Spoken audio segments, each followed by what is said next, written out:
Ćao Slađo. Ćao, čao.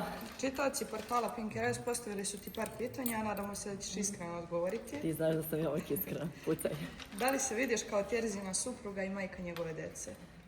Pa iskreno, do pre možda par sati sam se vidjela kao majka njegovog deteta i vidjela sam se kao njegova supruga, ali od sutra se više apsolutno ne vidim.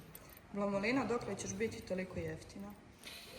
Pa ne znam šta vi vidite ovdje jeftino na meni, iskreno pogledajte tu kreaciju, jako skupu.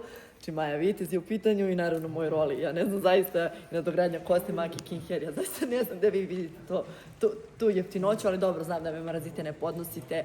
Uskoro stiže novi automobil, tako da vidimo se u toj jeftinoći. Jeli? I naravno što me čeka stan koji je savršen. Zašto moliš za ljubav? E pa da, to me pitao, moram da kažem, bravo za pitanje, to me pitao i moj otac baš danas. On smatra da ja već 3-4 mjeseca se borim za Terzinu ljubav bezuspešno i smatra da treba da se bukvalno od toga, kako bih rekla, ali vuče me emocija, vuče me srce.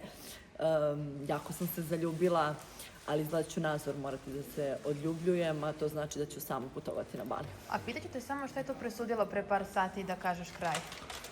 Presudilo je njegovo ponašanje i presudilo je klasično ovo što sam vidjela večeras u emisiji, da prosto animirka je njemu u srcu, tako da što se mene tiče nemam potrebu iskreno više da objašnjavam. I njegova rečenica koja je malo prebila, a to me jako povredilo, gdje je rekao da sam ja isključivo zbog nekog kadra, zbog emisija, zbog kao da mene samo ne zovu nigde.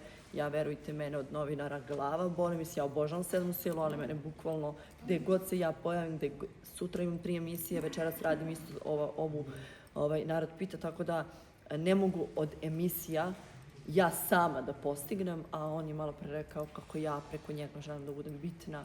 Eto, nikada nisam doživjela u životu da mi to neko kaže, tako da ja sam i u 6. i u 7. bila sama i to me jako zabolalo. Jeste li ti i Terza u vezi? Nisam. Zašto si izdala Aneli i podržala Enu?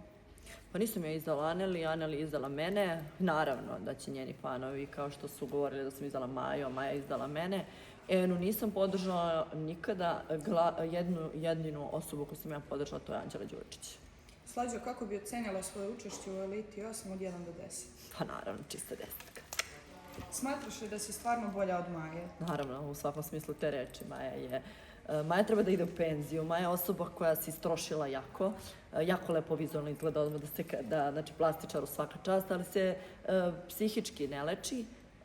Mnogo je se istrošila, prosto vidjela sam da ulazi u Elitu 9, mislim da od nje više nemamo šta da očekujemo, osim da se u tuđe veze meša, da se svađa, da napada, da bi imala temu, pitanja, klipove i naravno što se nje još gore tiče, da ima te seksualne odnose kao što smo mi čitali i vidjeli koliko je uvek muškarci su govorili za nju da je jako prljava, tako da 4, 5 kad promenite u sezoni, to je to što se očekuje od Maje Marinković. Tako da ne vidim da se nešto može bolje očekivati od nje. Hoćeš li zaista ići na Bali sa Terzom i misliš li da će Sofija uticati na njega da ne ode? Pa Sofija vidim da ima jako veliki uticaj na njega, a što se tiče Balija, neću ići na Bali, ići ću na Maldive i neću ići sa Terzom. Terza ili Munja? Naravno Terza. Slađo, do kada ćeš biti Krpolina? Pa eto, do malo pre sam bila, od sutra više neću. Kako zamišljaš susret sa Milicom Veličković i ćerkom? Pa ja iskreno obožavam Milicu, stvarno gotivim Milicu, ali ja nisam kriva što ja imam emocije prema ocu njenog deteta, ja se tu ne mešam, voljela bih da vidim Milicu i voljela bih da vidim bebu, iskreno. To je to, hvala. Ćao.